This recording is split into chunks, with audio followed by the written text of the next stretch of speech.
हमारे सभी श्रोतागण, मैं आप लोगों को बताना चाहता हूँ कि जो आदमी वेद पढ़ता है, वेद में बताए गए नियमों के अनुसार खान पान आहार विहार का पालन करता है, उसे वेदना कभी नहीं सताती है।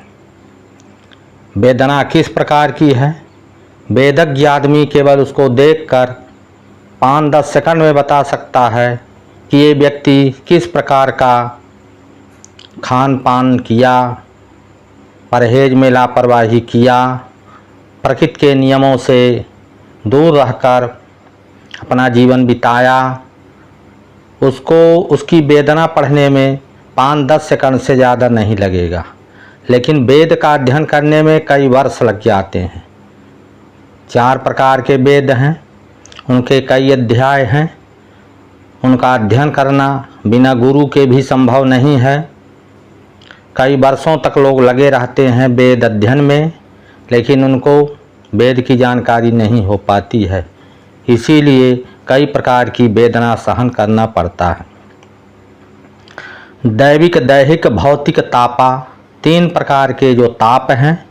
जो व्यक्ति वेद के नियमों से बाहर रहन सहन खान पान करता है, उसे ही तीनों प्रकार के ताप मिलते हैं और कर्म के अनुसार ईश्वर उनका फल देता है, जिसका ज्ञान वेद ही में समाहित है।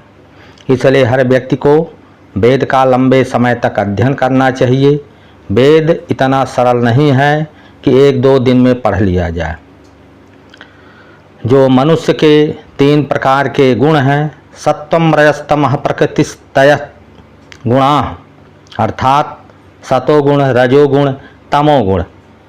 किस प्रकार का व्यक्ति है, उसको किस प्रकार का भोजन करना चाहिए, ये वेद में ही जानकारी समाहित है। जब तक इसका अध्ययन नहीं करेंगे लोग हमेशा वेदना से पीड़ित रहेंगे। यदि वेदना से बचना है तो वेद का लंबे समय तक अध्ययन करना है।